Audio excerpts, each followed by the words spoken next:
Thank you all.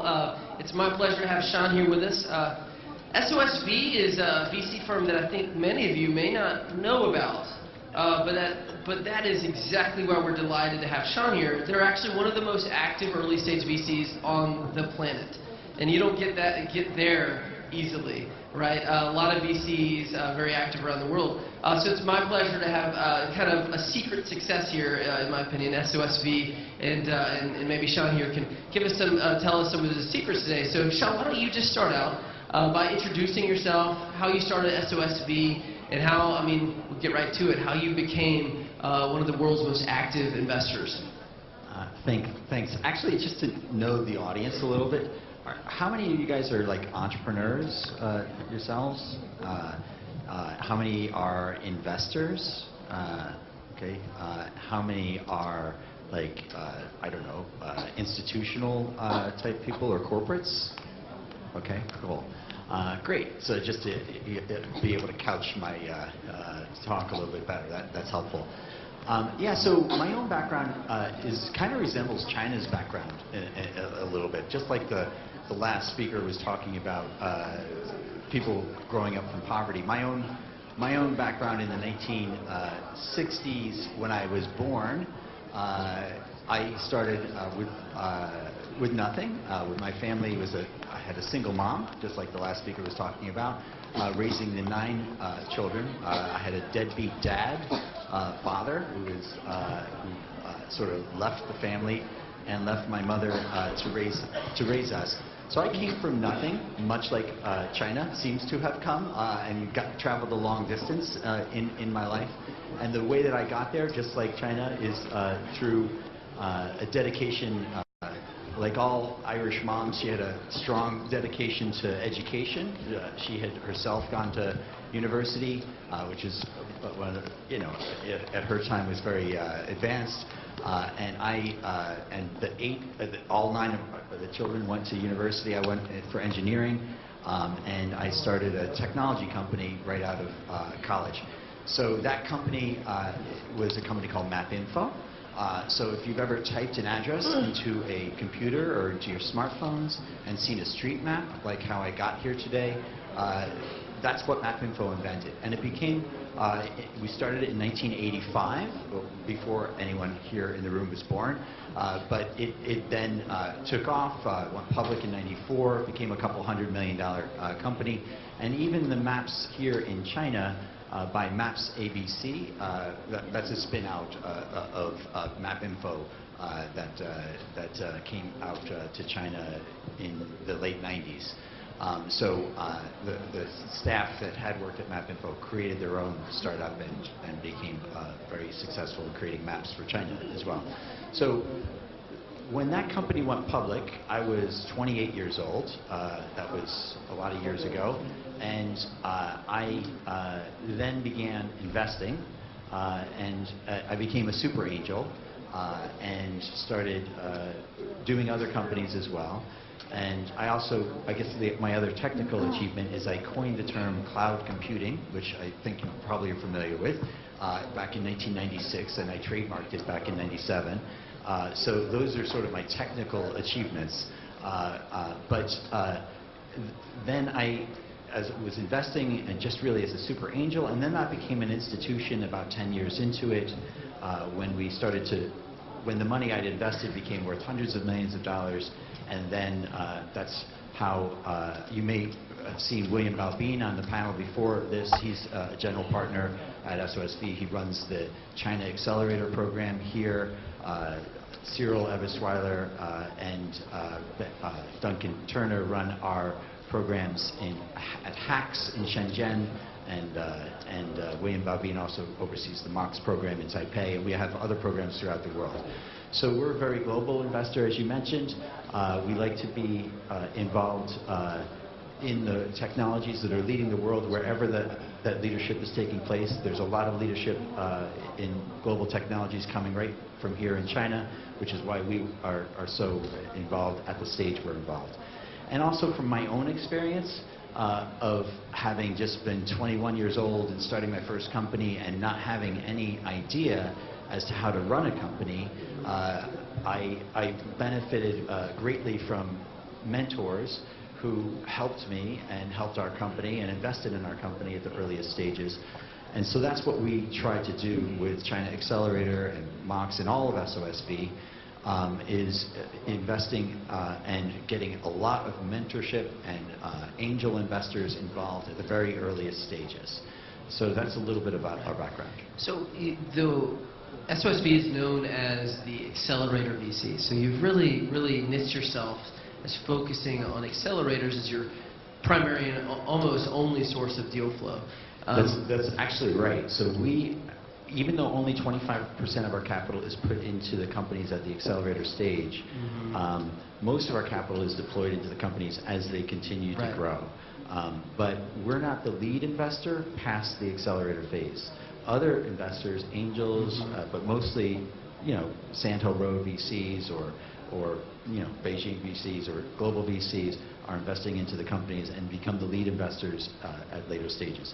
We try to invest alongside those VCs, and we may be a 10% to 15% holder in the company, but we're not going to be the lead investor in the companies. Tell us, why are you so committed to being the accelerator VC? Why this is your central thesis that we're going to invest through accelerators? Where honestly, I say why, because that's a relatively unique position. There's definitely some well-known accelerators that we all know, but for the most part, the vast majority of VCs at all stages are not so structured.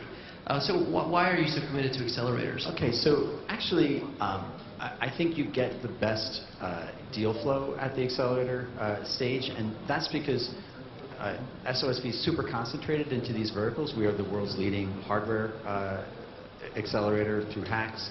We are the world's leading life science accelerators, both through IndieBio and Rebel Bio in San Francisco and in London and in Cork, Ireland.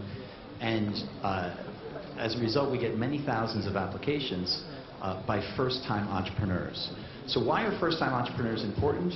Well, just think of all the first-time entrepreneurs that did really well. Bill Gates, Sergey, and Larry from Google.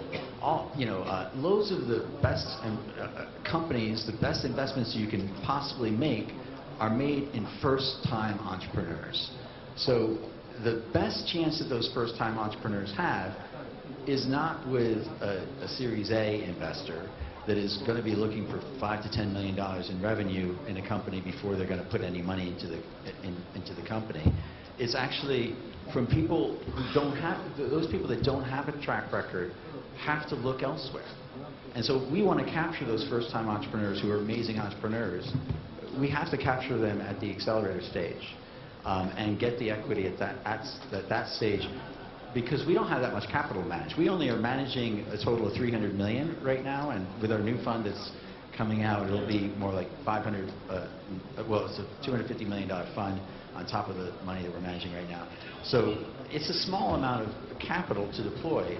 We don't have the billions and billions and billions of dollars that all the VCs on the stage here before deploy. So if we're going to get a meaningful position in these early stage companies, we have to do it at this stage. And it also speaks to the heart of my own journey and my own experience and how difficult it is to get started. I actually love helping the foundation of these companies when they're just getting started, really setting the right values in place and really helping those companies go further, faster. If you allow me to be kind of I think there's a common criticism of accelerators that I often hear myself is that says, well, your best entrepreneurs, they don't need an accelerator. They already know everyone at Sequoia or wherever else are your tier one entrepreneurs are gonna raise a large round. They're not gonna need an accelerator. And if they do need an accelerator, they're gonna apply to YC and so on. And so therefore, the thinking goes. Again, I don't want you to feel like this is my opinion, but therefore, if you are starting an accelerator that's not YC, you are getting tier 2, 3 companies. What do you say to that probably common rebuttal you might get from some LPs? Well, okay, so just because you don't go to Harvard doesn't mean you're not going to a very, very good competitive school, right? So there is more than just Harvard in the world. There's also, if people want to actually become the world's best doctors, they're not applying to Harvard. They're going to Johns Hopkins. You know, if they want to be a really good engineer, they're not going to Harvard. You know, if they're going to do electrical engineering or mechanical engineering, they're going to go to MIT. If you're a software company, maybe you go to YC. You may apply to YC, you may apply to Techstars, you may apply to a couple of other things. You probably wouldn't apply to us because we don't, other than if you're trying to appeal into the Chinese marketplace or the global sort of the next 4 billion marketplace, then you come to Chinaccelerator, then you come to MOX if you're trying to target those markets. If you're trying to do desktop software or the next social app or whatever, you try to apply to YC. And that's fine, or 500 or Techstars. What we do is we go very, very vertical and very, very deep. We are the MIT for hardware companies, right? So if you're doing a hardware company, why in the world would you apply to YC? They don't know hardware. We're in Shenzhen. We have, 20 engineers, mechanical engineers, design for manufacturing engineers, electrical engineers. We know how to actually get CE certification, FCC clearance. We know how to, work with injection molding machines. We have PhDs in our life science programs that have, biophysics backgrounds, that have genomic experience, et cetera. You go to a non-specialized generalist VC, they don't have that experience. We have all that experience. We go extremely deep, extremely vertical, and we have, we have 50,000 square foot facility in Shenzhen, which is, filled with manufacturing equipment and 300 entrepreneurs working hard on getting their prototypes done with supply chain relationships, et cetera.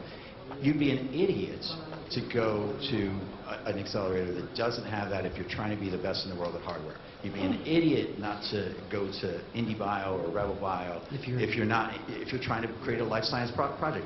We have spent millions of dollars building out wet labs. Techstars doesn't have any wet labs. YC doesn't have any wet labs. 500 startups doesn't have any wet labs. They have business plan competitions. And they're good at that, and they actually are really good at that and hooking up capital. But so are we. So we only get because we're so specialized. We only get 4,000 applications a year for the 150 companies that apply because we're going for like the hardware marketplace, which is only 8% of venture capital. Life sciences, which is only 20% of venture capital. So and a few other sectors. So we're not trying to cover the whole 100% of venture capital. We're just trying to go very, very good and very deep, very specialized, like a Stanford or an MIT or a Johns Hopkins, rather than just like a general purpose education. Right. That's critical. I hope the entrepreneurs in the room who evaluate accelerators really think through this advice. You often hear the people bragging about YC or other tier 1 accelerator, but you really need to think through the value in which accelerator can really help your startup for what you're looking for. So that's a really critical point. So you've been investing for about 10 to 20, you say 20 or so years. Can you tell us a little bit about your track record? I mean, there's a lot of data there. Yeah. Tell us some of your biggest wins. Yeah, sure. So going way back, I don't know if anyone's ever played the game Guitar Hero or Rock Band. Harmonix was one of our earlier investments. That actually took a long time. It took 12 years before that company became the #1 video game in the world for several years in a row, selling billions of dollars in revenue every year. That was a great exit for us. There's been probably 5 other companies that went public that you may not know. Just more recently, we've had 4 acquisitions from public companies in the last year. Again, they're smaller acquisitions, $20 to $50 million acquisitions. You may not know the companies. One that you may have read about recently was Uber bought a company called Jump, which was actually in China. You know about the bike sharing phenomena, obviously. So Jump was actually the originator of that idea of having shared dockless bikes. We backed them 5 years ago. We just had the exit to Uber recently. Obviously, everyone knows the Ofos and the Mobikes of the world. Jump was more sort of a smaller player. They started 5 years ago. Yeah. I didn't realize that. Yeah. So, I think all of us kind of assume it was coming it was from China. originated in Mobike or over. Yeah, no, the idea was originated in a New York City company called Social Bicycles. It changed its name to Jump more recently. But it was a couple $100 million exit. It was a nice exit. A lot of investors made. We were the lead investor in that company for the first 4.5 years. We had about 20% of the company. It's a nice exit. But there's lots of exits all the time when you have 600 companies in your portfolio. Right. We have a 39% net IRR for our first 20-year fund. Our current fund is around a 30% net IRR. Only 30%. You might. Yeah, it's okay. I'm joking. It's okay, but just it's to still be clear, young. for those that don't know, like your average VC IRR is what? I mean, I think average is 5% or something below market. It's 7 to 12 is what you would be happy with. If you're above 15, you're really, really happy. Right. You're in the top quartile if you're above 12, actually, a lot of times. We're in the top decile or top 5%. Yeah, it's exceptional. I mean, I guess we're running out of time. How have you been? What are your tricks to being, not tricks, but what are keys to success of having a 30% plus IRR over the past 20 years? That's absolutely incredible. Well, it's for us, it's like discovering the key megatrends early, getting in deep, developing an ecosystem, having the entrepreneurs and cohorts sharing knowledge and sharing experiences and building off those networks. That is a huge value for the startups that go through our programs. It's all about actually just getting, having the startups go faster and go further with less capital, and trying to have them bootstrap as much as possible. Actually, you may have heard of BitMEX. It's one of the ones I'm sure. So it's actually the #1 Bitcoin mercantile exchange in the world by volume, and it bootstrapped out of Chinaccelerator, out of the Shanghai program. William Bobby was on the stage just a few moments ago, and that is a phenomenal success. We're the only institutional investor in that's doing tens of millions of profits every month. It is just a phenomenal success, and we just try to get companies to bootstrap where they can. We'll follow and have other investors lead. There's a lot to it, but we're out of time. Yeah. But last question is, what's next? Over the past 20 years, you've built this massive accelerator ecosystem focused on a number of verticals. What's next for SOSV? I just love what we're doing right now. I don't really need to have it grow any bigger. We just want to get better, more and more selective. As I said, like YC gets around 13,000 applications a year. We get 4,000. We select and back 150 companies a year. We're just going to get more and more selective over time, and just try to back around the same number of companies every year and just get better at what we're doing. It's a learning process for all of us, whether you're a first-time entrepreneur or you've been doing it for 30 years like I have. I just love the innovation, continuous innovation. There's so much we can do to help share and help grow and open doors for people. And this is not a world where it's a zero-sum game where if I win, you lose. This is a world which is a very, very big ecosystem game where all of us can win and share with each other and grow together, whether that's China growing together with the United States and with Europe, or whether that's you and I working together on some deal where we help an entrepreneur get a little further, a little faster. So, great. Thank you. It's our pleasure to have you. I could sit here and talk to you all afternoon. I have a million more questions to ask you. But thank you so much for being with us.